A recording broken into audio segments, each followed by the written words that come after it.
Episode 431. Do something. No one dared to comment on Alex's attitude. Both the parents and the students were stunned. No one had ever talked to them that way before. "Well, let's get down to business," Alex said. "Each of you owes me $5,000 for your children's meals."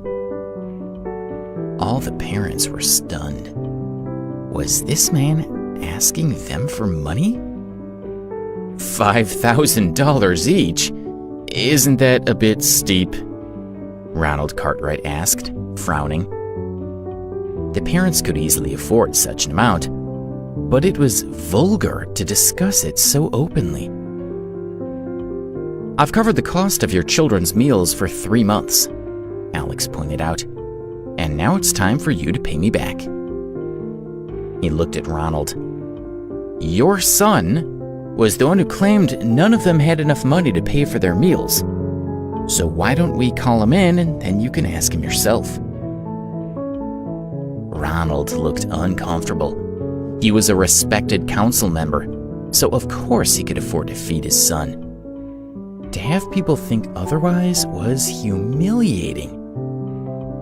But why would Alex say such a thing? He wondered, thoroughly confused. What's going on? "If any of you need money, I'll help you out," Owen Compton said. Owen was Eric's father, and he was also an important man. Ronald stayed quiet.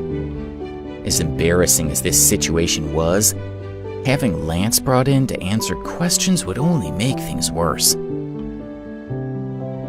"I'm sorry, Mr. Ambrose. I didn't mean that I couldn't afford it," he said.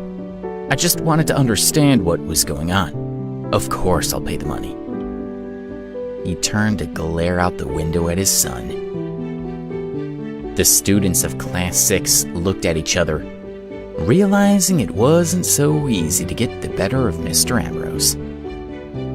The parents approached Alex, one by one, paid the money, and then left with their children. Some of the parents, like Felicity's father, paid extra, wanting to make sure everyone knew they weren't poor.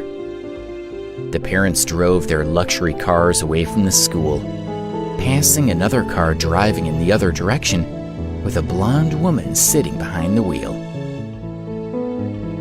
"James, are you sure our target is at this school?" the woman asked, looking at the passing cars. "Yes, Amy, I'm positive," the man said over the phone.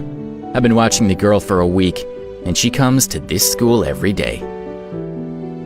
"Then I guess we're on for tonight," Amy said, glancing at a photograph of Heidi. "I'm sure we'll be successful," James said. "We've been partners for years and we've never failed yet." "True," Amy said, remembering their past. "We've had much more difficult jobs than this. Hey, do you remember when we got into that military base in the Middle East and killed their leader while everyone was asleep?" James Arnold and Amy Rogers were two of the most dangerous assassins in the world. They had previously served in the army, and then after they had retired, they had become highly successful mercenaries. Since they had managed to assassinate the head of an army right in the middle of his men, it should be easy to sneak into a school to abduct a teenage girl. Of course, they didn't know they would be facing the infamous Alex Ambrose, who had dealt with the Blood Brothers gang.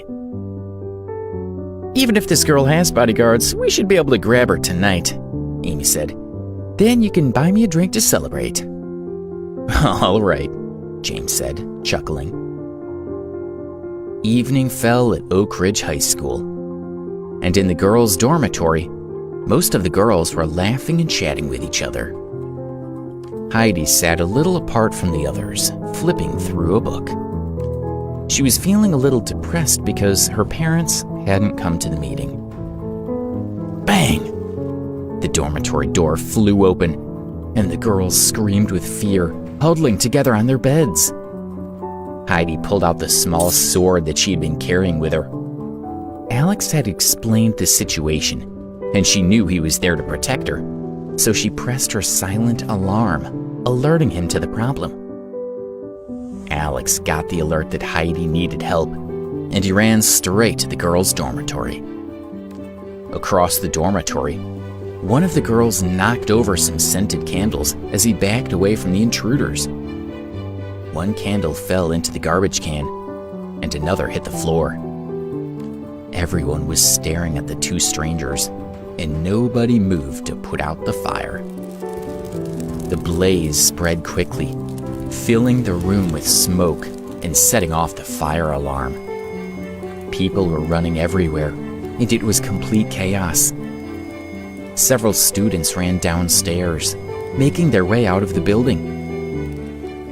Amy and James searched for Heidi, determined to find her, even though the fire was raging out of control. Outside, the students gasped when they spotted a girl dangling from an upstairs balcony. If nobody rescued her soon, she would fall. Heidi clung to the balcony. When everyone had started running, she had taken advantage of the confusion to hide. She had attempted to climb down the outside of the building, but now she was stuck. The school had called the fire department, and everyone stood outside watching the drama unfold. Billy looked up at Heidi, but he made no move to help her. "Mr. Wilde, do something!" one of Heidi's friends said, her eyes glued to the balcony. "You have to help her." "Yes, Mr. Wilde," another girl joined in. "Hurry!" "Quiet," Billy said, unhappy at being put on the spot. "It's far too dangerous. I could die. I've already called the fire brigade, so let them deal with it. They'll know what to do."